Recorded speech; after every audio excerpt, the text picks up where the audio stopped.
South India shopping mall, the wedding Mantra, సరికొత్త wedding collection, south India shopping mall.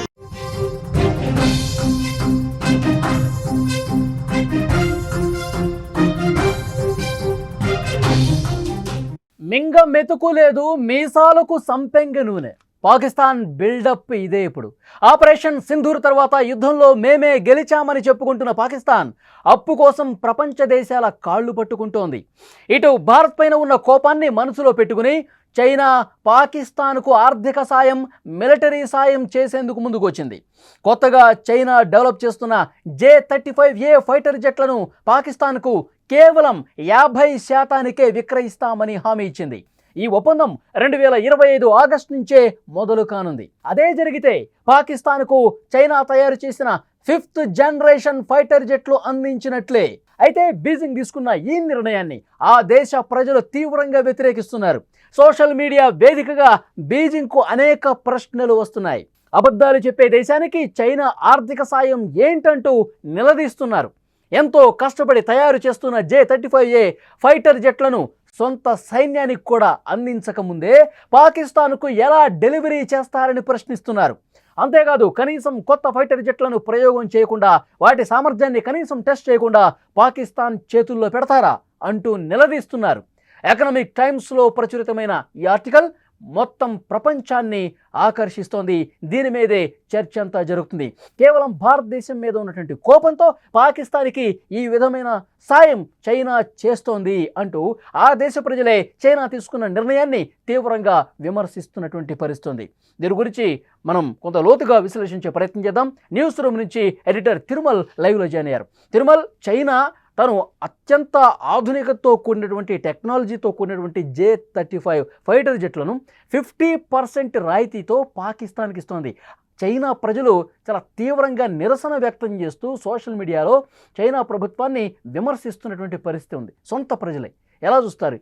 వలి, ఇక్కడ ఒక point మనం గుర్తు చేసుకోవాలి. చైనాలో మీడియా పైన తీవ్రమైన ఆంక్షలు ఉంటాయి. బీజింగ్కి వ్యతిరేకంగా ఒక్క వాయిస్ వినిపించినా, బీజింగ్కి వ్యతిరేకంగా ఒక వార్త రాసినా ఆ మీడియా పైన కఠిన చర్యలు తీసుకుంటారు. ఒక రకంగా చెప్పాలంటే మీడియాని ప్రభుత్వమే నడిపిస్తుంది.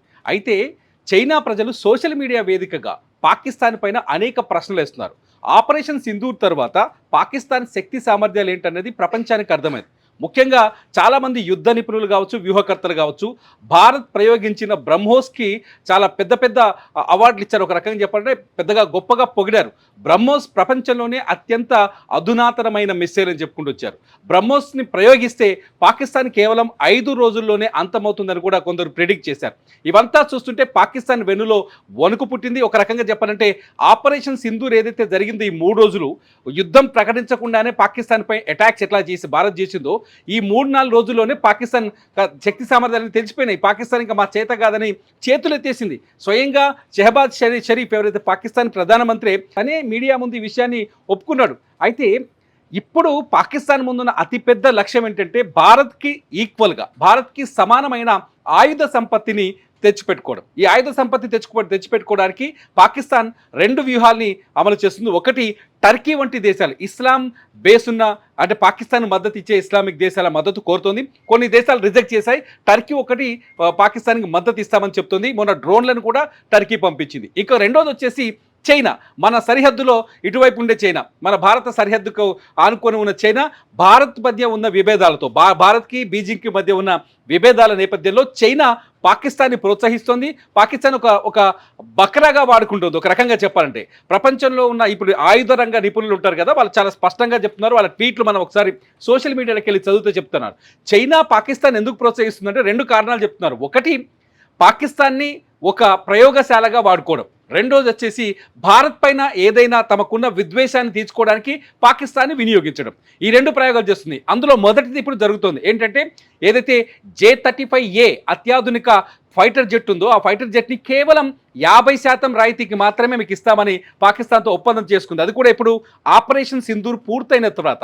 ఆపరేషన్ సింధూర్లో వాళ్ళ దగ్గర ఉన్న ఫైటర్ జెట్లు అంటే చైనా గతంలో వీళ్ళకి J-10CE వంటి ఫైటర్ జెట్లు ఇచ్చింది. ఆ ఫైటర్ జెట్లు మొన్న మన దెబ్బకి కుప్పగూలిపోయాయి. చైనా ఏం చెప్తోంది, పాకిస్తాన్ ఏం చెప్తుంది, మేము J-10CE లాంటి J-10 లాంటి ఫైటర్ జెట్లతో భారత్కు సంబంధించిన రాఫెల్ని కూడా కూల్చేశామని చెప్తుంది. ఇదంతా పచ్చి తప్పుడు ప్రచారం. సరిగ్గా చైనా ప్రజలు ఇదే అడుగుతున్నారు.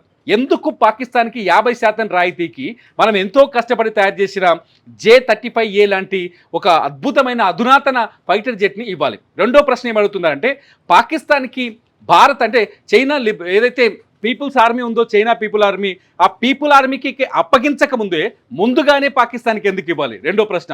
మూడోది వచ్చేసి, మేమేమైనా కష్టపడి ఫ్రీగా చిల్లు పెంకుల పైసలు ఖర్చు పెడుతున్నామా? మేము కష్టపడి సంపాదించి ట్యాక్స్ కట్టిన డబ్బుల్ని 50% రాయితీ ఇచ్చి పాకిస్తాన్ ఎందుకు పెంచి పోషించాలి?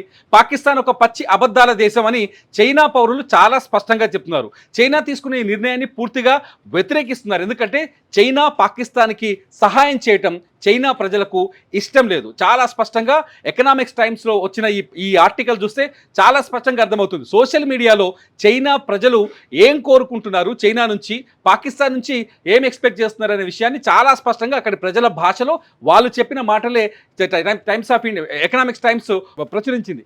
అంటే చాలా స్పష్టంగా చైనా ఏం చేస్తుంది, మనసులో ఒకటి పెట్టుకొని పైకి ఒకటి చేస్తుంది. యుద్ధరంగ నిపుణులు ఏం చెప్తున్నారు, ఆయుధ సంపద ఈ వెపన్స్ సంబంధించిన యుద్ధ ఆయుధాలకు సంబంధించిన నిపుణులు ఏం చెప్తున్నారంటే, చైనా పాకిస్తాన్ని ఒక ప్రయోగశాలగా మార్చుకుంటుంది కాబట్టి J-35Aని ఆగస్టు 2025 ఆగస్టులో ఈ ఒప్పందం మొదలవుతుంది. ఆ త్వరలోనే ఆ ఫైటర్ జెట్లని పాకిస్తాన్కి అప్పచెప్పే ప్రయత్నం జరగబోతుంది. వాటిని పాకిస్తాన్కి పంపించి అక్కడ ప్రయోగించి అవి సక్సెస్ అవుతాయా, ఫెయిల్ అవుతాయా టెస్ట్ చేసే ప్రయత్నం చేస్తుంది. పాకిస్తాన్ ఒక వస్తువులా వాడుకుంటుంది అనేది యుద్ధ నిపుణులు చెప్తున్నమాట. ఎందుకంటే ఇక్కడ గమనించాల్సిన విషయం, పాకిస్తాన్ మొన్న ఆపరేషన్ సింధూర్ తర్వాత జరిగిన పరిణామాలు, పాకిస్తాన్ ప్రయోగించినటువంటి యుద్ధంలో వాళ్ళ డ్రోన్లు కావచ్చు, యుద్ధ విమానాలు కావచ్చు, వాటన్నిటిని కూడా అవి చైనా సరఫరా చేసినవే చాలా వరకు మన మీద యుద్ధం మీద వాడారు వాళ్ళు. వాటిని మనం తునాతునకలు చేసేసాం. చైనా టెక్నాలజీ మన ముందు పూర్తిగా డౌన్ అయిపోయిందని చెప్పి పెద్ద ఎత్తున ప్రపంచం కూడా చూసింది. ఇప్పుడు టెస్ట్ కోసం J-35 లాంటి అధునాతన పరికరాలని, అధునాతనమైనటువంటి ఫైటర్ జెట్లని పాకిస్తాన్కి ఇచ్చి ప్రయోగం చేస్తే, మళ్ళీ భారత్తో జరిగినటువంటి యుద్ధంలో అవి తునాతునకలైపోతే, బెడిసె కొడితే, ఇప్పుడు పూర్తిగా ప్రపంచం ముందు చైనాకి సంబంధించిన ఆయుధ సంపత్తి ఫెయిల్ అయిపోతుంది అని ఒక ప్రచారం జరుగుతుంది కదా, అది చైనాకి నష్టమే కదా. దీనికి ఇప్పుడు చైనా అదే చెప్పాలి. చైనా ఏం చేసిందంటే, ఆల్రెడీ వీళ్ళ ఫైటర్ జెట్స్ ఏవైతే రెడీ చేశారు J-35Aని, వీళ్ళకి పాకిస్తాన్ నుంచి పైలట్లని పిలిపించి చైనాలో ఇప్పుడు ట్రైనింగ్ ఇస్తున్నారు. ట్రైనింగ్ అంటే అక్కడే ఈ ఫైటర్ జెట్లను ఎట్లా వినియోగించాలనేది పాకిస్తాన్ ఫైటర్ ఎవరైతే వీళ్ళు ఉంటారో పాకిస్తాన్ ఆర్మీ లేకపోతే ఎయిర్ ఫోర్స్ వాళ్ళు పైలట్లు వాళ్ళు ముందే నేర్చుకొని వాటిని భారత్ పైన ప్రయోగించాలా లేకపోతే వాటిని ఎలా వినియోగించాలనే పనిలో ఉన్నారు. చైనాకి అతిపెద్ద సమస్య ఏమైందంటే, ఆపరేషన్ సింధూర్ చైనాకి మింగుడు పడలేని సబ్జెక్ట్ అయిపోయింది.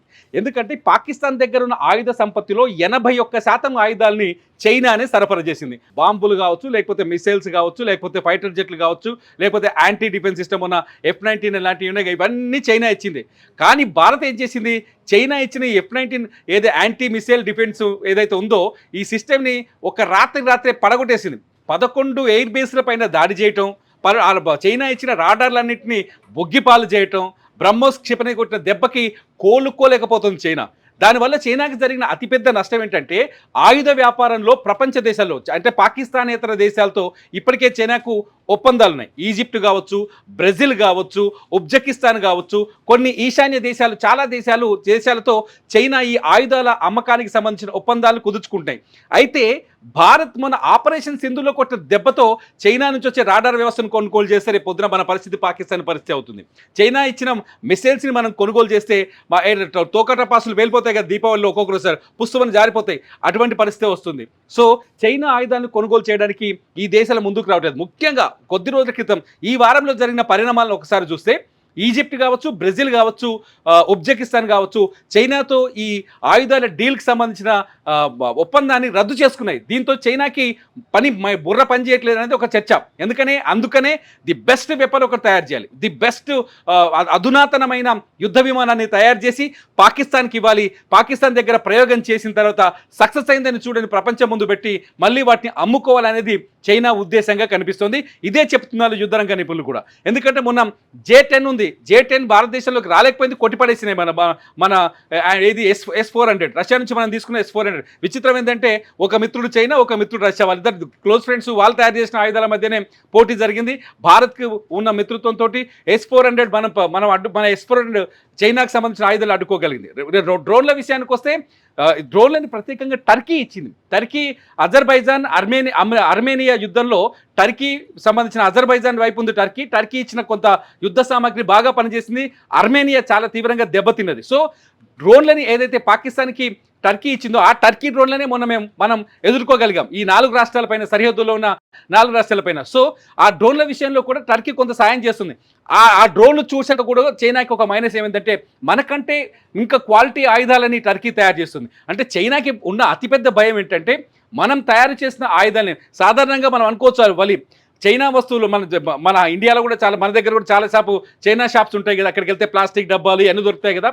వాళ్ళ ఆయుధాలు కూడా అదే స్థాయికి వచ్చింది. చైనా మోడల్ అంటేనే పత్లా, పూర్తి స్థాయి పత్లా మోడల్ అనేది ప్రపంచం మొత్తం విశ్వసిస్తుంది, భారత్ కూడా విశ్వసిస్తుంది. చైనా పూర్తి స్థాయిలో పత్లా వస్తువులు తయారు చేసి అమ్ముతుంది, ప్రపంచానికి అంటగడుతుంది. చైనా దగ్గర అద్భుతమైన ఆయుధాలు ఉండొచ్చు, కానీ ఆ ఆయుధాలని ఎట్టి పరిస్థితుల్లోనూ పాకిస్తాన్కి ఇవ్వదు. ఎందుకు ఇవ్వదంటే ఒకవేళ పాకిస్తాన్కి చైనా ఆయుధాలని, అధునాతన ఆయుధాలని ఇవ్వడం వల్ల ఆ ఆయుధాలకు సంబంధించిన టెక్నాలజీని అమెరికా లాక్కునే అవకాశం ఉంటుంది, అమెరికా కాపీ చేసే అవకాశం ఉంటుంది, లేకపోతే దానికంటే బెటర్ ఆయుధాలని అమెరికా తయారు చేసే అవకాశం ఉంటుంది. కాబట్టి ఇవ్వదు చైనా. చైనా దేశంలో సొంత ప్రజలే తీసుకున్నటువంటి ఈ నిర్ణయాన్ని, చైనా ప్రభుత్వం తీసుకున్న నిర్ణయాన్ని వ్యతిరేకిస్తున్నటువంటి నేపథ్యంలో వెనకడుగేసే పరిస్థితి ఉందా? ఈ ఉద్యమం ఒకవేళ ఏమైనా తీవ్రమైతే మేం ట్యాక్సులు కట్టినటువంటి డబ్బులతో తయారు చేసినటువంటి యుద్ధ విమానాలు మీరు పాకిస్తాన్కి ఎట్లా ఇస్తారు? పాకిస్తాన్ పూర్తిగా ఉగ్రవాదుల్ని ప్రోత్సహించే దేశం, అబద్ధాలు చెప్పే దేశం, దానికి ఎట్లా సాయం చేస్తారని చెప్పి ఒక ఉద్యమంలాగా తీసుకొస్తే వెనక్కి తగ్గే అవకాశం ఉందా, లేకపోతే క్వశ్చన్ చేసిన వాళ్ళని లోపలేసే పరిస్థితి ఉందా? లేదు, ఇప్పుడు చైనాలో చైనా పౌరులకు అంత స్వతంత్రం లేదు. ఫస్ట్ ఆఫ్ ఆల్ అక్కడ ఒక రకంగా చెప్పాలంటే చైనా పౌరులు తిరుగుబాటు చేసేంత స్వతంత్రం లేదు. చైనా పౌరులు ఏమన్నా మాట్లాడితే సోషల్ మీడియాలో మాట్లాడాలి. ఇక అదే చెప్తున్నారు వాళ్ళు. ఏం చెప్తున్నారంటే IMF నుంచి $2 బిలియన్ అప్పు తీసుకొని తమ దేశాన్ని కాపాడుకునే ప్రయత్నం చేస్తుంది పాకిస్తాన్. కనిపించిన దేశానికల్లా కాళ్ళు మొక్కుతోంది, మాకు ఆర్థిక సాయం చేయండి అని. నిన్న వరల్డ్ బ్యాంక్ దగ్గరికి వెళ్ళింది వాళ్ళకి ఆర్థిక సాయం చేయమని. అట్లాగే భారత్తో జరిగిన ఆపరేషన్ సింధూర్లో భారత్తో తలబడి మేమే గెలిచామని తొడలు కొట్టి జబ్బలు తలుచుకొని పాకిస్తాన్లో ర్యాలీలు చేసింది. చివరికి ప్రపంచ వేదికపైకి వచ్చి అజర్బైజాన్ లాంటి దేశాల దగ్గరకు వచ్చి మమ్మల్ని భారత్ నిద్ర పట్టకుండా చేస్తుంది, మేము ఒక రోజు ముందే దాడి చేద్దాం అనుకున్నాం, కానీ మాకంటే ముందే భారత్ మా పైన దాడి చేసిందని. ఇలా ఈ అబద్ధాలన్నింటినీ వాళ్ళే చెప్తున్నారు, వాళ్ళే ప్రూవ్ చేస్తున్నారు. ఇటువంటి అబద్ధాలు చెప్పే మనమైనా అనుకోవచ్చు కదా, అబద్ధాలు చెప్పే దోస్తుతో మనం స్నేహం చేస్తామా? కొనసాగించలేం. సేమ్ చైనా ప్రజలు అదే చెప్తున్నారు. పాకిస్తాన్తో స్నేహం అనేది ప్రమాదం. పాకిస్తాన్కి ఎందుకు ఇంత తక్కువ రాయితీకి మనం డబ్బులు ఇవ్వాలి, ఆయుధాలు ఇవ్వాలి? మేం కష్టపడి సంపాదించి ట్యాక్సులు కట్టిన డబ్బులు తీసుకెళ్ళి పాకిస్తాన్కి ఫ్రీగా ఎదిగిస్తున్నారు మీరు అనే ప్రశ్నలు ఇప్పుడు మొదలయ్యాయి. ఒకవేళ బీజింగ్ దీన్ని కన్సిడర్ చేస్తుందా లేదా అనేది ఇప్పుడు మనం చెప్పలేం. కానీ ప్రపంచానికి మాత్రం వాస్తవం ఒకటి బయటకు వచ్చింది. ఏంటి? చైనా తయారు చేసిన ఆయుధాల్లో నాణ్యత లేదు. అది పాకిస్తాన్లో ప్రయోగశాలగా మార్చుకొని పాకిస్తాన్ని వాడుకునే ప్రయత్నం చేస్తుంది. పాకిస్తాన్లో ప్రయోగశాలలో ఒకవేళ సక్సెస్ అయితే వాటిని ఇతర దేశాలకు అమ్మే ప్రయత్నం చేస్తుంది. ఇది ఒక విషయం ప్రపంచం మొత్తానికి అర్థమైంది దీనివల్ల. ఎందుకంటే ఆపరేషన్ సింధూర్ పాకిస్తాన్ని ఒక రకంగా వణికిస్తే, ఉగ్రవాదం పైన దాడి జరిగితే చైనా పైన పరోక్షంగా ఇంకొక దాడి జరిగిందని చెప్పాలి. చైనా ఆయుధాల పైన దాడి జరిగింది. చైనా ఆయుధ సంపత్తికి, ఆయుధ వ్యాపారానికి అతిపెద్ద బ్రేక్ వేసింది ఆపరేషన్ సింధూర్ అని చెప్పాలి. ఇదే ఇక్కడ ముఖ్యమైన విషయం. సో చైనా ప్రజలు వాయిస్ వినిపించినా వినిపించకపోయినా సోషల్ మీడియాలో వాళ్ళు బీజింగ్కి వేసిన ప్రశ్నలు మాత్రం ప్రపంచానికి ఒక కొత్త సమాధానాన్ని, ఒక కొత్త మెసేజ్ని అయితే ఇవ్వగలిగాయి వాళ్ళు ఇక్కడ. అదే పరిస్థితి మొత్తానికైతే పాకిస్తాన్కి చైనా పూర్తి స్థాయిలో అధునాతన టెక్నాలజీతో కూడిన J-35 యుద్ధ విమానాలని ఇవ్వబోతోంది. కేవలం భారత్ మీద ఉన్నటువంటి ఆక్రోషంతో ఈ విధమైనటువంటి పనిచేస్తుంది. అయితే దీని వెనకాల 2 రీజన్స్ కనిపిస్తున్నాయి. ఒకటి, భారతదేశం మీద కోపం పెంచుకుని పాకిస్తాన్కి సాయం చేయటం ఒకటైతే, పాకిస్తాన్ని ఒక ప్రయోగశాలగా మార్చి తాను తయారు చేసినటువంటి ఈ యుద్ధ విమానాల్ని చైనా వేదికగా దీన్ని ప్రయోగం చేయాలని చెప్పి ఒక ఉద్దేశం కనిపిస్తుంది. మరొక ముఖ్యమైనటువంటి విషయం ఏంటంటే, ఈ నిర్ణయం పట్ల బీజింగ్లో, ముఖ్యంగా చైనా వ్యాప్తంగా కూడా చైనా దేశం మీద సొంత ప్రజలే వ్యతిరేకత కనబరుస్తున్నటువంటి పరిస్థితుంది. పాకిస్తాన్ పూర్తిగా ఒక అబద్ధాలు చెప్పే దేశం, ఉగ్రవాదుల్ని ప్రోత్సహించే దేశం, మంచి దేశం కాదు. అలాంటి దేశంతో మనం దోస్తీ చేయాల్సినటువంటి అవసరం ఉందా? మన టెక్నాలజీతో కూడినటువంటి మన ఆయుధాలని, మన యుద్ధ విమానాలని మన ఆర్మీ మొదట ప్రయోగించకుండా పాకిస్తాన్కి ఏ విధంగా ఇస్తారు? మేము పన్నులు కట్టినటువంటి డబ్బుతో తయారు చేసినటువంటి వస్తువుల్ని మీరు ఏ విధంగా పాకిస్తాన్కి ఇస్తారు? ఇది సరైంది కాదని చెప్పి ఇప్పటికే క్వశ్చన్స్ రైజ్ చేస్తున్నటువంటి పరిస్థితుంది. చైనా ఎవరి మాట విందు కదా, పాకిస్తాన్కి ఆయుధాలు ఇస్తుంది, పాకిస్తాన్కి యుద్ధ విమానాలు ఇస్తుంది. సో చూద్దాం ఆ నిర్ణయం తర్వాత పరిస్థితులు ఏ విధంగా ఉంటాయి. మరొకసారి యుద్ధం కనుక భారత్ పాకిస్తాన్ మధ్య వస్తే చైనా ఎంత టెక్నాలజీతో ఇచ్చినా సరే దాన్ని తిప్పికొట్టడానికి భారత్ కాసుకుని కూర్చుంది అనడానికి చైనా అర్థం చేసుకోవాల్సినటువంటి అవసరం ఉంది.